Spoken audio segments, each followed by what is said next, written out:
সাথে কাজ করব।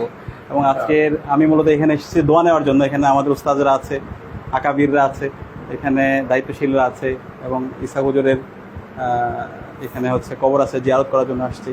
তো সত্যিকার অর্থে আমি অনেক বেশি পুলকিত হয়েছি। এবং আমি সমৃদ্ধ লাইব্রেরি দেখছিলাম, এখানে যে সংগ্রহে যে কিতাবগুলো আছে, তো আলটিমেটলি এখান থেকে কিন্তু নলেজের উৎপাদন হয়। আমরা আজকে মাদ্রাসায় শিক্ষা ব্যবস্থায় আমাদের আলেম তৈরি না হওয়ার মূল কারণ হচ্ছে আমাদের এই লাইব্রেরি অথবা লাইব্রেরির মধ্যে যে ধরনের কিতাবগুলো থাকা দরকার সেই কিতাবগুলো নাই। তো কিতাবের সংস্পর্শে না থাকার কারণে আলটিমেটলি আমাদের যেভাবে কিতাবে আলেম তৈরি হওয়া দরকার, যেভাবে নসটা ভালোভাবে বোঝা দরকার, সেটা হয় না। তো এখানে এসে যে পরিবেশটা আমি দেখতে পেয়েছি, শিক্ষার পরিবেশ এবং এলমের জন্য প্রতিযোগিতা, যে ফিকির মেহনত, এটা আমাকে অনেক বেশি উদ্বুদ্ধ করেছে, প্রাণবন্ত করেছে। তো আমি আশা রাখবো চরমোনায় এখানে অসাধারণ যে একটা বাগান, সেই বাগানটা সারা দেশব্যাপী ছড়িয়ে পড়বে ইনশাআল্লাহ। আর আমি সবার জন্য, সবার কাছে আমাদের জন্য দোয়া চাই, এবং এর সাথে আমাদের এখানে ডাকসুর নেতৃবৃন্দ এসেছেন, তাদের জন্য দোয়া চাই।